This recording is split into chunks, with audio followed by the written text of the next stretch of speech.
ಕಚ್ಚಿ ಕದನಕ್ಕೆ climax. ಭಾನುವಾರ ಸಂಜೆ 5 ಗಂಟೆಗೆ ಸಭೆ ನಿಗದಿಯಾಗಿದೆ ದೆಹಲಿಯಲ್ಲಿ. ಸೋನಿಯಾ ಗಾಂಧಿ ನೇತೃತ್ವದಲ್ಲಿ ನಡೆಯಲಿರುವಂತಹ ಸಭೆ ಇದು 5 ಗಂಟೆಗೆ ನಡೆಯುತ್ತೆ. ಅದೇ ಕ್ಲೈಮ್ಯಾಕ್ಸಾ, ಅಲ್ಲೇ ತೀರ್ಮಾನ ಆಗುತ್ತಾ ಕಾದು ನೋಡಬೇಕು. ಇವಾಗ ಭಾನುವಾರಕ್ಕೆ ಶಿಫ್ಟ್ ಆಗಿದೆ. ನಾಳೆ ಅಂತ ಇದ್ರು, ನಾಡಿದ್ದು ಸಂಜೆ 5 ಗಂಟೆ ಸೋನಿಯಾ ಗಾಂಧಿ ನೇತೃತ್ವದಲ್ಲಿ ಈ ಸಭೆ ನಡೆಯುತ್ತೆ. ಎಲ್ಲ 6 ಜನ ಗಣ್ಯರು ಯಾರ್ಯಾರಿದ್ರು ಅವರೆಲ್ಲರೂ ಕೂಡ ಸೇರ್ತಾರೆ. ರಾಹುಲ್ ಗಾಂಧಿ, ಖರ್ಗೆ ಸೇರಿ ಕೇಂದ್ರ ನಾಯಕರೆಲ್ಲರೂ ಕೂಡ ಭಾಗಿಯಾಗ್ತಾರೆ. ಸಭೆಯಲ್ಲಿ ನಾಯಕತ್ವ ಬದಲಾವಣೆ ಬಗ್ಗೆ ನಿರ್ಧಾರವನ್ನು ಕೈಗೊಳ್ಳುವ ಸಾಧ್ಯತೆ ಇದೆ. ಈ ಸಭೆಗೆ CM DCM ಅವ್ರಿಗೂ ಕೂಡ ಬುಲಾವನ್ನು ನೀಡಲಾಗುತ್ತೆ. ಭಾನುವಾರ ಸಂಜೆ 5 ಗಂಟೆಗೆ ಈ ಸಭೆ ನಿಗದಿಯಾಗಿರ್ತಕ್ಕಂಥದ್ದು. ಸೋನಿಯಾ ಗಾಂಧಿ ಅವರ ನೇತೃತ್ವದಲ್ಲೇ ಸಭೆ ನಡೆಯುತ್ತೆ. ಅವರೇ ಈ ವಿಚಾರವನ್ನು ಬಗೆಹರಿಸಬೇಕಾಗತ್ತೆ. ಸಹಜವಾಗಿ ರಾಹುಲ್ ಗಾಂಧಿ, ಮಲ್ಲಿಕಾರ್ಜುನ್ ಖರ್ಗೆ, ಪ್ರಿಯಾಂಕಾ ಗಾಂಧಿ ವಾದ್ರಾ, ಸುರ್ಜೇವಾಲಾ, KC ವೇಣುಗೋಪಾಲ್ ಇವರೆಲ್ಲರೂ ಕೂಡ ಇರ್ತಾರೆ. ಯಾಕೆಂದರೆ ಇವ್ರಿಗೆ ಗೊತ್ತಿರೋದು ಒಪ್ಪಂದ ಇಲ್ಲ, ಅವತ್ತು ಏನಾಗಿತ್ತು, ಆಗಿದ್ದರೆ ಇಲ್ಲ ಅಂದರೆ ಇಲ್ಲ, ಒಟ್ಟಿನಲ್ಲಿ ಕೂತ್ಕೊಂಡು ಏನಾದ್ರು ಒಂದು ಚರ್ಚೆ ಮಾಡ್ತಾರೆ ಅಂತ ಅನಿಸುತ್ತೆ. ಚರ್ಚೆ ಮಾಡಲೇಬೇಕು, ಇದಕ್ಕೊಂದು ಇತಿಶ್ರೀ ಹಾಡಲೇಬೇಕು. ಈ ವಾರದಲ್ಲಿ ಇದು ಮುಗಿಯುತ್ತೆ ಅಂತಂದ್ಬಿಟ್ಟು ಗೊತ್ತಿಲ್ಲ ಏನಾಗುತ್ತೆ.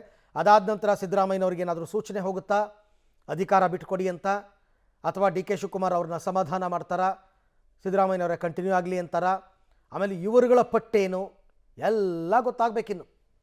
So very important high voltage meeting ಭಾನುವಾರ ಸಂಜೆ 5 ಗಂಟೆಗೆ ದೆಹಲಿಯಲ್ಲಿ ಒಂದು ಹೈ ವೋಲ್ಟೇಜ್ ಮೀಟಿಂಗನ್ನು ಕರೆದಿದ್ದಾರೆ. ಅದು ಈ ಪವರ್ ಶೇರಿಂಗ್ ವಿಚಾರಕ್ಕೆ ಸಂಬಂಧಪಟ್ಟಂತೆಯೇ. ಮಲ್ಲಿಕಾರ್ಜುನ್ ಖರ್ಗೆ ಅವರು AICC ಅಧ್ಯಕ್ಷರು ಹೇಳಿದ್ದಾರೆ, ನಾವೆಲ್ಲ ಕೂತ್ಕೊಂಡು ಚರ್ಚೆ ಮಾಡಿ ಒಂದು ತೀರ್ಮಾನ ಮಾಡ್ತೀವಿ ಅಂತ. ಹಾಗಾಗಿ ನಾಳೆ ಇದ್ದದ್ದಂತಹ ಮೀಟಿಂಗ್ ಈಗ ನಾಡಿದ್ದು ಹೋಗಿದೆ, ನಾಡಿದ್ದು ಮೀಟಿಂಗ್ ಆಗುತ್ತೆ.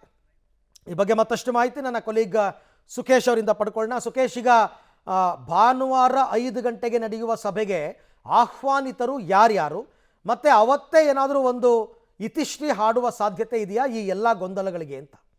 ಅವತ್ತೇ ಇತಿಶ್ರೀ ಹಾಡುವಂಥ ಸಾಧ್ಯತೆ ಕಡಿಮೆ ಇರುತ್ತೆ. ಯಾಕಂದರೆ ಈ ಒಂದು ಸಭೆಯಲ್ಲಿ ಮೊದಲು ತೀರ್ಮಾನ ಆಗಬೇಕಾಗಿರುವಂಥದ್ದು ಏನು ನಿರ್ಣಯವನ್ನು ಕೈಗೊಳ್ಳಬೇಕು ಅಥವಾ ಯಾವ ವಿಚಾರದಲ್ಲಿ ನಾವು ತೀರ್ಮಾನವನ್ನು ಕೈಗೊಳ್ಳಬೇಕು ಅನ್ನುವಂಥದ್ದು. ಹಾಗೆ ಪವರ್ ಶೇರಿಂಗ್ ಸಂಬಂಧಪಟ್ಟಂತೆ ಸಹಜವಾಗಿ ಆಗ್ತಾ ಇರುವಂಥ ಗೊಂದಲ ಮತ್ತು CM ಹಾಗೂ DCM ಇಬ್ಬರ ಬೆಂಬಲಿಗರ ಎಲ್ಲರೂ ಕೂಡ ಬಹಿರಂಗವಾದಂಥ ಒಂದು ಇವೆಲ್ಲವಕ್ಕೂ ಕೂಡ ಬ್ರೇಕ್ ಹಾಕಬೇಕು ಅನ್ನುವಂಥ ಲೆಕ್ಕಾಚಾರದಲ್ಲಿದ್ದಂತ ಕಾಣಿಸ್ತಾ ಇದೆ. ಹಾಗಾಗಿ ಮೊದಲನೇದಾಗಿ ಒಂದು ಸಭೆ ನಡೆದ ಬಳಿಕ ಒಂದು ತೀರ್ಮಾನಕ್ಕೆ ಬಂದ ನಂತರ CM DCM ಅವರು ಕೂರಿಸ್ಕೊಂಡು ಏನು ಹೇಳಬೇಕು ಅನ್ನುವಂಥದ್ದನ್ನ ಸ್ಪಷ್ಟವಾಗಿ ಹೇಳುವಂಥ ಸಾಧ್ಯತೆ ಇದೆ. ಹಾಗೆ ಸಂಪರ್ಕದಲ್ಲಿದೆ ಸುಖೇಶ್, ನಿಮ್ಮ ಜೊತೆ ನಾನು ಮತ್ತೆ ಮಾತನಾಡ್ತೀನಿ. ಸೊ ನೋಡೋಣ, ಈಗಲೇ ಹೀಗೆ ಆಗ್ಬಿಡುತ್ತೆ ಅಂತ ಹೇಳಕ್ಕೆ ಬರಲ್ಲ. ಯಾಕೆಂದರೆ ಸಿದ್ದರಾಮಯ್ಯನವರು ಕೂಡ ಬೇರೆ ಮಾತನಾಡ್ಬೋದು. ನಾಯಕತ್ವ ಗೊಂದಲ ಬಗೆಹರಿಕೆಗೆ ಭಾನುವಾರ ಸಭೆಯನ್ನು ಕರೆಯಲಾಗಿದೆ. ಆದರೆ CM DCMಗೆ ಇನ್ನೂ ಹೈಕಮಾಂಡ್ ಬುಲಾವಿಲ್ಲ. ಇಬ್ಬರೂ ನಾಯಕರಿಗೆ ಹೈಕಮಾಂಡ್ ಬುಲಾವ್ ನೀಡುತ್ತಾ ನೀಡಲ್ವಾ? ಸಿದ್ದು DK ಅನುಪಸ್ಥಿತಿಯಲ್ಲೇ ಹೈಕಮಾಂಡ್ ನಿರ್ಧಾರವನ್ನು ಕೈಗೊಳ್ಳುತ್ತಾ ಅಂತಕ್ಕಂಥ ಪ್ರಶ್ನೆ ಕುತೂಹಲ ಕೆರಳಿಸಿದೆ ಹೈಕಮಾಂಡ್ನ ನಡೆ. ಇಲ್ಲಿ ತನಕ ಇಬ್ರಿಗೂ ಏನು ಕಾಲ್ ಬಂದಿಲ್ಲ. ಭಾನುವಾರ ಸಭೆ ಅಂತೂ ನಿಗದಿಯಾಗಿದೆ. ಹಂಗೂ ಆಗ್ಬೋದು, ಅವರವರೇ ಕೂತ್ಕೊಂಡು ತೀರ್ಮಾನ ಮಾಡಿ ಅಂತಿಮವಾಗಿ ಇವರಿಬ್ಬರನ್ನ ಕರೆಸಿ ಇಂಥ ತೀರ್ಮಾನ ತೊಗೊಂಡಿದ್ದೀವಿ ನೋಡ್ರಪ್ಪ. ಯಾಕೆಂದರೆ ಇವರಿಬ್ಬರು ಹೇಳ್ಬಿಟ್ಟಿದ್ದಾರಲ್ಲ, ಹೈಕಮಾಂಡ್ ಹೇಳ್ದಂಗೆ ನಾವು ಕೇಳ್ತೀವಿ ಅಂತ. ಈ ಬಗ್ಗೆ ಕೂಡ ಮತ್ತಷ್ಟು ಮಾಹಿತಿ ನನ್ನ ಕೊಲೀಗ್ ಸುಖೇಶ್ ಅವರಿಂದ ಪಡ್ಕೊಳ್ಳೋಣ. ಸುಖೇಶ್, ಈಗ CM DCM ಅನುಪಸ್ಥಿತಿಯಲ್ಲೇ ತೀರ್ಮಾನ ಆಗ್ಬಿಡುತ್ತಾ ಅಥವಾ ಇವ್ರನ್ನೂ ಕರೆಯೋ ಸಾಧ್ಯತೆ ಇದೆಯಾ? ಹೈಕಮಾಂಡ್ ಲೆಕ್ಕಾಚಾರ ಏನು ಅಂತ? ಅರವಿಂದ್, ಹಾಗೆ ನೋಡೋಕೆ ಹೋದರೆ 28ನೇ ತಾರೀಕು ರಾತ್ರಿ ಸೋನಿಯಾ ಗಾಂಧಿ ಅವರು ಬರ್ತಾರೆ, 29ನೇ ತಾರೀಕು ಸಂಜೆ CM DCM ಇಬ್ಬರನ್ನ ಕರೆಸಿ ಕೂಡ ಮಾತಾಡ್ತಾರೆ ಎಲ್ಲರೂ ಅನ್ನುವಂಥದ್ದು ಲೆಕ್ಕಾಚಾರ ಇತ್ತು. ಆದರೆ 29ನೇ ತಾರೀಕು ಕಾಂಗ್ರೆಸ್ ಪಾರ್ಲಿಮೆಂಟರಿ ಕಮಿಟಿ ಮೀಟಿಂಗ್ ಇರೋದ್ರಿಂದ 29ನೇ ತಾರೀಕು ಸಂಜೆಯ ನಂತರ ಇವರಿಬ್ಬರನ್ನ ಕರೆಸಿ ಮಾತಾಡ್ತಾರೆ ಅನ್ನೋ ಕಾರಣಕ್ಕೆ 29ನೇ ತಾರೀಕಿಗೆ ಟೆಂಟೇಟಿವ್ ಆಗಿ ಒಂದು ಹೋಗಲಿಕ್ಕೆ ಸಿದ್ಧತೆಯನ್ನು ಕೂಡ CM ಮತ್ತು DCM ಮಾಡ್ಕೊಂಡಿದ್ರು ದೆಹಲಿಗೆ. ಆದರೆ ಸೋನಿಯಾ ಗಾಂಧಿ ಅವರು ತಡರಾತ್ರಿ ಬರ್ತಾರೆ, ನಾಳೆ ಪಾರ್ಲಿಮೆಂಟರಿ ಕಮಿಟಿ ಮೀಟಿಂಗಲ್ಲಿ ಭಾಗವಹಿಸ್ತಾರೆ. ಸಹಜವಾಗಿ ಅವ್ರಿಗೂ ವಿಶ್ರಾಂತಿ ಬೇಕಾಗಬಹುದು. ಆಗ ಕಾರಣಕ್ಕಾಗಿ ಈ ಸಂಬಂಧಪಟ್ಟಂತೆ ಒಂದು ಪೂರ್ವಭಾವಿಯಾಗಿ ಇನ್ನೊಂದು ಸಭೆಯನ್ನು ಮಾಡಿಕೊಳ್ಳೋಣ ಅನ್ನೋ ತೀರ್ಮಾನಕ್ಕೆ ಕಾಂಗ್ರೆಸ್ ಹೈಕಮಾಂಡ್ ಬಂದಿದೆ. ಅದು ರಾಹುಲ್ ಗಾಂಧಿ, ಸೋನಿಯಾ ಗಾಂಧಿ ಮತ್ತು AICC ಅಧ್ಯಕ್ಷರಾಗಿರ್ತಕ್ಕಂಥ ಮಲ್ಲಿಕಾರ್ಜುನ ಖರ್ಗೆ ಸೇರಿದಂತೆ ಇವರೆಲ್ಲರೂ ಕೂಡ ಸಭೆಯಲ್ಲಿ ಭಾಗವಹಿಸ್ತಾರೆ. ಆ ಸಭೆಯಲ್ಲಿ ನಡೆಯುವಂಥ ಚರ್ಚೆ ಕರ್ನಾಟಕದ ವಿಚಾರಕ್ಕೆ ಆಗಿ, ಯಾಕಂದರೆ 30ನೇ ತಾರೀಕು ಸಂಜೆ 5 ಗಂಟೆಗೆ ಆ ಸಭೆ ನಡೆಯುತ್ತೆ.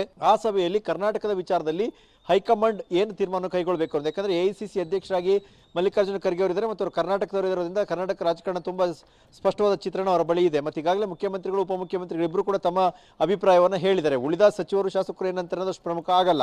ಹಾಗಾಗಿ ಅಲ್ಲಿ ನಡೆಯುವಂಥ ಸಭೆಯಲ್ಲಿ ಒಂದು ಕ್ಲಾರಿಟಿಯನ್ನು ತೆಗೆದುಕೊಂಡ ನಂತರ ಬಹುಶಃ ಇಬ್ಬರನ್ನು ಕರೆಸುವಂಥದ್ದು, ಅದು 1ನೇ ತಾರೀಕು ಅಥವಾ 2ನೇ ತಾರೀಕಿನಂತೆ ಇವ್ರನ್ನ ಕರೆಸ್ತಾರಾ ಅನ್ನುವಂಥ ಲೆಕ್ಕಾಚಾರ. ಪಾರ್ಲಿಮೆಂಟರಿ ಕಮಿಟಿ ಮೀಟಿಂಗ್ ಆದ ನಂತರ ನಾಳೆ ಮುಗಿದಿದ್ರೆ 30ನೇ ತಾರೀಕಿಗೆ ಅವ್ರನ್ನ ಕರೆಸ್ತಾರೆ ಇವರಿಬ್ಬರನ್ನ ಅನ್ನೋ ಲೆಕ್ಕಾಚಾರ ಆಗಿತ್ತು. ಆದರೆ ಈಗ 30ನೇ ತಾರೀಕಿಗೆ ಆ ಸಭೆಯ ಮುಂದೂಡಿಕೆ ಆಗಿರೋದ್ರಿಂದ ಸಹಜವಾಗಿ CM ಮತ್ತು DCM ಅವರಿಗೆ 1ನೇ ತಾರೀಕು ಬುಲಾವ್ ಅಥವಾ 30ನೇ ತಾರೀಕು ಬುಲಾವ್ ಕೊಟ್ಟು 1ನೇ ತಾರೀಕು ಬನ್ನಿ ಅಂತನೋ ಅಥವಾ 2ನೇ ತಾರೀಕು ಬನ್ನಿ ಅಂತನೋ ಕೂರಿಸಿ ಮಾತನಾಡೋಣ ಅನ್ನುವಂಥ ಒಂದು ತೀರ್ಮಾನಕ್ಕೆ ಬರುವಂತ ಸಾಧ್ಯತೆ ಕಾಣಿಸ್ತಾ ಇದೆ.